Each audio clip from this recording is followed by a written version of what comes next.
Salut à tous, aujourd'hui dans cette toute nouvelle vidéo Kobe, on va s'intéresser de plus près à un des chars les plus attendus de la communauté Kobe, puisqu'il s'agit du Panzer VII Tigre II, alias le Tigre Royal.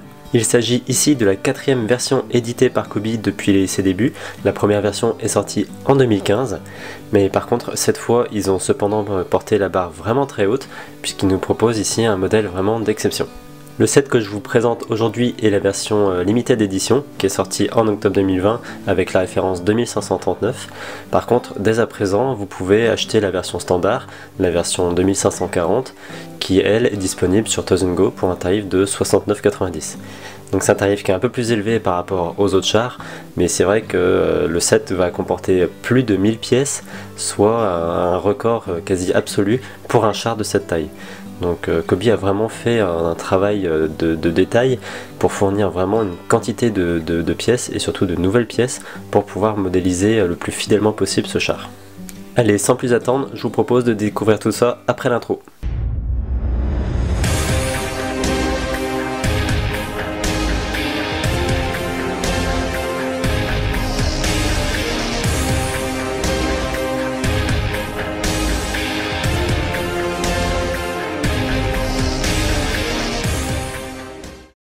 On va commencer par faire un rapide tour de la boîte. Elle est ici relativement compacte vis-à-vis du nombre de pièces. On a également 5 minifigs sur la version limitée contre seulement 2 pour la version standard. Et on sera bien sûr sur la gamme World War II, Seconde Guerre mondiale, puisque c'était un char qui a été utilisé surtout à la fin de la guerre. Comme on atteste la boîte, on est ici sur un liseré doré, signe qu'on est sur une boîte en édition limitée. Et donc je vous présenterai l'ensemble des pièces qu'on a en plus dans la version limitée, qui sont relativement nombreuses par rapport à un set classique. Le packaging est plutôt apocalyptique, puisque ici on retrouve a priori un berlin qui est complètement en feu, avec en premier plan donc le char Tigre II, qui est présenté avec l'ensemble de ses minifigs. On ne va pas trop se spoiler sur la partie arrière, on est ici bien sûr sur une boîte pad printed sans aucun stickers, et donc la particularité de ce char c'est qu'on va avoir un moteur qu'on va pouvoir sortir du char, mais ça on découvrira plus tard durant la review. Donc on retrouve comme d'habitude beaucoup d'encarts avec toutes les fonctionnalités ainsi qu'un descriptif bref de ce char. Comme d'habitude, comme pour toute édition limitée, on va retrouver ici un certificat d'authenticité avec le numéro 383 ici, ainsi qu'une plaque nominative ici en noir contre blanche pour les éditions classiques, avec le numéro de série de l'édition limitée. Côté accessoires supplémentaires, dans l'édition limitée, on aura 3 fils barbelés en plus, ainsi que 2 outils avec ici un marteau et un tournevis, et un obus supplémentaire, puisque sur l'édition classique on aura 2 obus ainsi que la caisse de munitions. On va commencer par les minifigs, on va en retrouver ici 2 qui sont dans l'édition standard, ainsi que les 3 autres qui elles vont se retrouver que dans les éditions limitées de ce set. Donc on a ici des minifigs qui sont plutôt sympas. La première minifig est un tireur, on va y retrouver un torse exclusif ainsi qu'une casquette avec l'insigne de la Wehrmacht. Côté accessoires, on a ici une plaque de 3x3 d'une carte tactique, donc c'est plutôt sympa si on veut agrémenter ça dans un mock d'un campement militaire par exemple. Les 2 minifigs suivantes sont relativement similaires, on va retrouver à gauche le pilote et à droite l'opérateur radio. Donc tous les deux vont porter exactement le même calot avec le même casque qui est ici une nouvelle pièce entièrement refaite. A noter que pour les petites différences, on a pour le pilote un pantalon vert ainsi qu'une sacoche pour arme de poing sur son uniforme, alors que pour le radio, on est sur un pantalon entièrement noir et aucune sacoche pour une arme de poing. L'opérateur radio est également équipé d'une arme Luger ainsi que d'un obus qui est ici aussi une nouvelle pièce entièrement refaite. C'est un obus qui peut notamment tenir dans une main. Les visages ici sont totalement différents. Kobe essaye toujours d'avoir des visages et des minifigs entièrement nouvelles pour qu'on puisse ne pas avoir plusieurs minifigs identiques. Donc ça c'est vraiment plutôt sympa et c'est vraiment pas pour nous déplaire. Les 2 accessoires supplémentaires au niveau des casques, c'est des pièces qu'on vient rajouter sur les calots et ils viennent se fixer directement sur les oreilles. Donc ça tient plutôt bien et ça donne vraiment du volume à ces personnages. Donc je trouve que ça c'est vraiment sympa.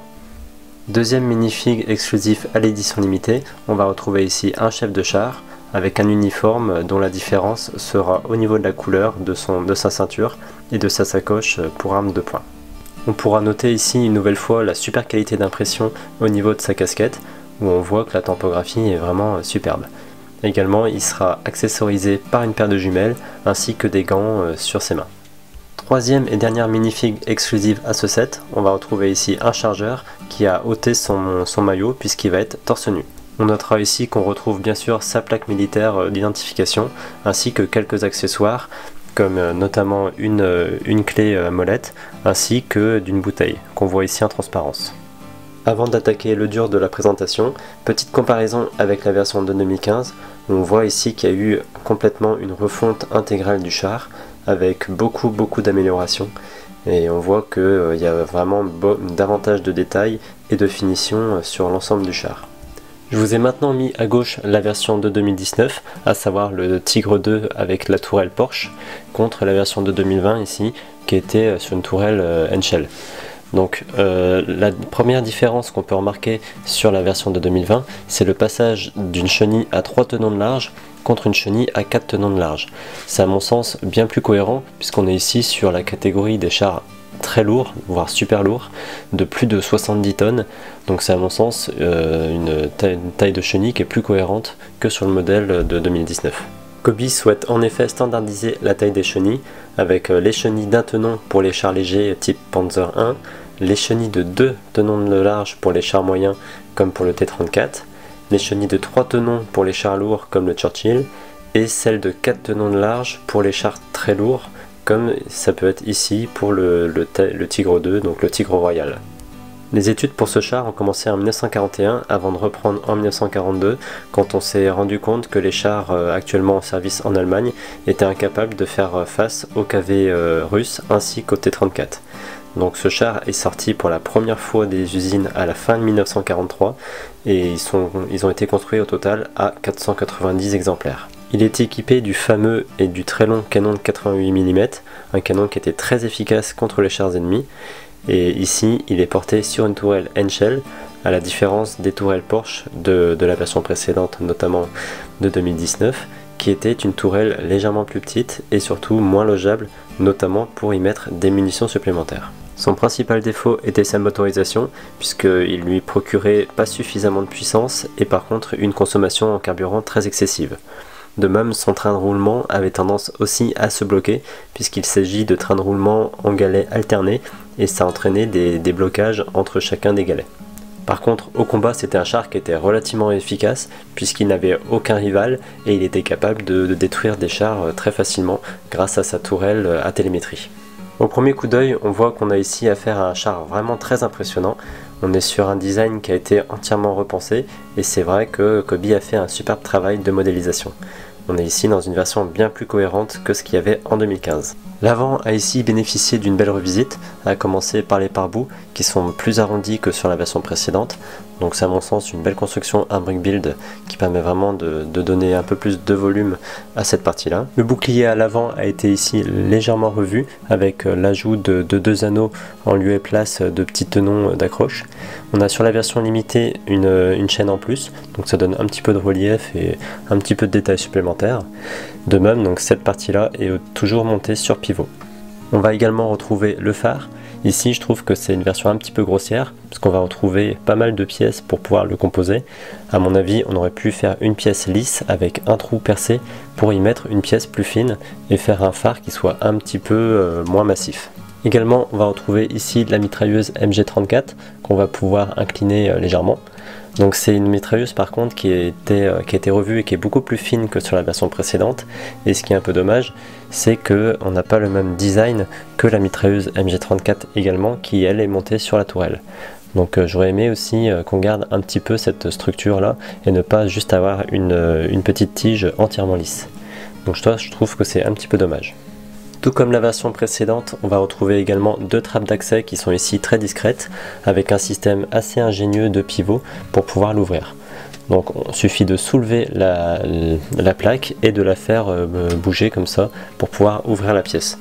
Donc je trouve que c'est une méthode d'ouverture qui est plutôt originale et ça se prête plutôt bien à l'ouverture de ces trappes. Donc ça c'est vraiment sympa. Pour finir à l'avant, on va retrouver aussi 2 accessoires avec une hache ici et là un marteau. Petit point négatif au niveau de la fixation, le tenon qui permet de fixer le manche du marteau ou de la hache ne permet pas de faire tenir ce tenon directement sur son socle. Donc la pièce a tendance à s'enlever très facilement. Le camouflage en brique Kobi c'est relativement difficile, mais je trouve que Kobi ici s'en sort plutôt bien, ou en tout cas mieux que sur les autres versions, puisqu'on a moins cet effet de bariolage et de camouflage très carré. Donc là je trouve que c'est quand même plutôt correct. Le bouclier a été également revu, on va le voir tout de suite, et on voit que donc on n'a pas du tout d'espace entre la chenille et le bouclier, donc ça fait vraiment un design qui est super joli. Également, on retrouve les 9 galets de roulement ainsi que les 2 barbotins avant et arrière. Kobi a ici fait une toute nouvelle approche avec une construction un peu spécifique, puisqu'on voit ici une pièce qui est vraiment d'une manière anguleuse assez spécifique. Et si on retourne la pièce, on voit qu'on a affaire à une construction assez étonnante avec des arceaux qu'on vient placer sur des pièces pour qu'on puisse faire l'ensemble de la jonction. Donc c'est vraiment une belle construction et un beau travail d'imagination de la part de Kobi. Au niveau accessoires, on retrouvera l'inévitable pelle ainsi que des câbles d'accroche qui sont ici toujours à mon sens trop gros par rapport à ce qui devrait être à l'origine. Kobi semble ne pas trouver de solution pour faire des câbles qui soient plus petits. Également, on va retrouver aussi 2 barres qui sont ici maintenues par 2 tenons. De l'autre côté, on retrouvera également le même câble qui est ici tenu avec 3 tenons. Kobi a laissé tomber la couleur noire pour le châssis, puisque ici il va être entièrement vert, donc une des couleurs du camouflage, comme ce qu'on peut trouver pour l'ensemble des nouveaux chars, avec le châssis qui sera de la couleur de la livrée. À l'arrière, ici on est vraiment plutôt très fourni, on va retrouver 2 tampographies pour représenter les systèmes d'aération en air du moteur, ainsi que quelques grilles tout autour du châssis moteur. Également, on va retrouver en accessoire ici une pince qui est finalement une nouvelle pièce qui a été créée par Kobi il y a peu de temps, ainsi que d'une antenne et ce qui semble être un extincteur qui est modélisé ici. Au milieu, on va retrouver ici une trappe d'accès qui va nous permettre d'ouvrir le compartiment moteur et de dévoiler le moteur à l'intérieur. À l'arrière, on va retrouver bien sûr les 2 échappements moteurs ainsi qu'une pièce tampographiée pour ce qui semble représenter le support du moteur. On a également ici sur les côtés 2 pare-boues qui viennent finir le design arrière du char. Enfin, on va avoir ici une pièce. Alors à l'origine, je ne sais pas si c'était une pièce qui permettait de démarrer le moteur. En tout cas ici, elle va être utilisée pour ouvrir le capot moteur. Car oui, la grande nouveauté ici, c'est qu'on va pouvoir démonter une partie de l'arrière et pouvoir démonter entièrement le moteur de son char. Pour ce faire, on va donc appliquer cette pièce légèrement ici par-dessous pour venir tirer la partie supérieure. Une fois que la plaque est désolidarisée, on va pouvoir la retirer et découvrir l'intérieur du moteur. À l'intérieur, on va y découvrir notamment 4 belles pièces tampographiées pour représenter le radiateur et les ventilateurs permettant d'aérer le moteur. En utilisant toujours notre outil, on va pouvoir aussi venir soulever par en bas le moteur pour pouvoir le sortir de son châssis. Donc le châssis, le moteur est tenu par 2 tenons à l'intérieur et on va pouvoir donc le sortir très facilement. Ici, on va donc retrouver les 2 tenons qui permettent de fixer le moteur.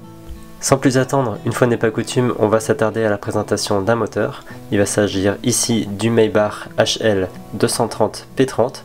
Donc 230, ça va être l'indice de cylindrée du moteur qui va faire 23 litres. N'étant pas spécialiste moteur, je ne vais pas beaucoup m'attarder dessus, mais n'hésitez pas à me faire part en commentaire si je dis des erreurs. Donc on est ici sur un moteur en V de 12 cylindres, de 23 litres de cylindrée, qui développait à peu près une puissance de 700 chevaux. Je trouve que le moteur ici est vraiment relativement fidèle par rapport à son échelle. On va retrouver vraiment beaucoup de détails, à commencer ici par le dessus où on va retrouver les 2 filtres à air, qui sont ici représentés par 2 belles tampographies. Sur le côté, on va retrouver ici en orange la partie collecteur d'échappement et ici en rouge, je ne sais pas a priori à quoi ça correspond. A priori à ce niveau, il devait y avoir le carter culasse, mais ici a priori je ne le vois pas représenté. Sur le côté, on va retrouver ici 2 pièces pour représenter les magnétos et ici juste en dessous le système d'entraînement du ventilateur. Enfin, la pièce ici, donc c'est une tampographie qui semble représenter l'axe d'entraînement moteur. Enfin, de l'autre côté, on va retrouver une tampographie qui représente a priori un support bâti moteur. Enfin, petit bonus sur la version en édition limitée, on aura ici un joli support avec une plaque nominative avec le nom du moteur, et je trouve que ça rend vraiment sympa et on a l'impression d'avoir vraiment ici une belle pièce de musée. On va terminer sur la tourelle. Ici, ça avait été une nouvelle construction en brick build qui a été vraiment bien reproduite. On voit qu'il y a eu davantage de petites pièces qui ont été utilisées pour refaire la forme caractéristique de la tourelle du char. Donc ça, c'est vraiment un superbe travail. Donc également, on voit qu'elle est orientable, donc elle s'oriente toujours très facilement. Et ça, c'est vraiment toujours un plaisir. Enfin, on a aussi également la partie rotation, donc la partie élévation du canon, qui fonctionne aussi toujours très bien. On voit ici que la partie embouchure, donc l'extracteur de fumée, est ici légèrement plus petite que sur la version précédente de la tourelle Porsche. Au niveau de l'armement secondaire, on va retrouver ici une belle modélisation d'une mitrailleuse MG34 avec un nouveau chargeur à munitions. Donc à noter que c'est une version qui est plus petite que la version précédente, qui avait été éditée sur le char en Porsche Turret. Donc on voit que Kobi veut toujours améliorer ses armes pour qu'elles soient de plus en plus cohérentes, surtout vis-à-vis des minifigs. On pourrait ici retrouver également un trou pour avoir une troisième mitrailleuse qui est coaxiale avec le canon, mais ici elle n'est pas modélisée. Sur le côté, on va retrouver également deux tampographies avec la cocarde ainsi qu'un numéro, tampographies qu'on verra également de l'autre côté. Côté accessoires, on est ici agrémenté de deux maillons de deux chenilles de part et d'autre de la tourelle. Par contre, à mon sens, je trouve quand même assez disgracieux d'avoir des chenilles qui dépassent. Ça aurait peut-être été plus sympa d'avoir des maillons, plutôt un seul maillon de part et d'autre de la tourelle, plutôt que deux maillons collés entre eux. De même, la partie fixation laisse aussi des fois à désirer, puisque ça a tendance à se détacher très facilement. Ici, on va retrouver une trappe d'accès permettant d'alimenter la tourelle en obus, donc on peut bien sûr l'ouvrir. Et ici, donc, on retrouve également un trou qui permettait de charger directement des obus sans ouvrir à toute cette partie-là. Enfin, sur le dessus, on va retrouver ici le tourello qui est légèrement surélevé par rapport à la tourelle. Donc on peut bien sûr l'ouvrir et y mettre à l'intérieur une minifig, ainsi que ici une deuxième trappe d'accès pour une nouvelle minifig. Voilà, donc pour conclure rapidement sur ce char, je trouve que Kobi a vraiment fait un superbe travail de revisite. C'est vraiment un char, la consécration de plusieurs années de travail et de création de nouvelles pièces. On a ici vraiment un char qui est mature et qui ressemble vraiment beaucoup à un Tigre 2. Donc c'est un char que je recommande vraiment absolument dans une collection de chars allemands. Dans l'ensemble, j'ai vraiment peu de choses à dire. Tout l'ensemble est vraiment très cohérent, mis à part les quelques petits détails que j'ai signalés. Mais bon, ça pourra éventuellement être modifié par tout un chacun, puisqu'on a déjà toutes les pièces disponibles si on veut affiner le design de ce char. Côté tarif, on est ici sur 69,90 €.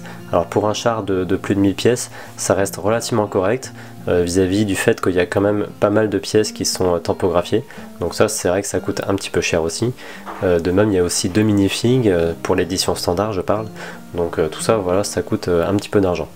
En tout cas, je ne saurais que vous recommander d'utiliser le programme de fidélité chez Toys & Go qui vous permet de bénéficier quand même de 5 à 20% de réduction en fonction du nombre de pièces que vous achetez, et également d'utiliser mon code Cobrix qui vous permet aussi d'avoir 5% supplémentaires sur toutes vos commandes. Pour ma part, j'ai acheté ce set en édition limitée, donc forcément sur le site kobi.pl, et évidemment je l'ai payé au prix fort puisque je l'ai payé 85 € plus 13 € de frais port. Donc ça fait 98 € au total, ce qui est complètement trop élevé par rapport à un char qui n'a aucune licence, ni World of Tanks, ni aucune autre licence. Voilà, j'espère que cette review vous a plu, et nous on va se retrouver prochainement pour une nouvelle vidéo. Salut, ciao ciao!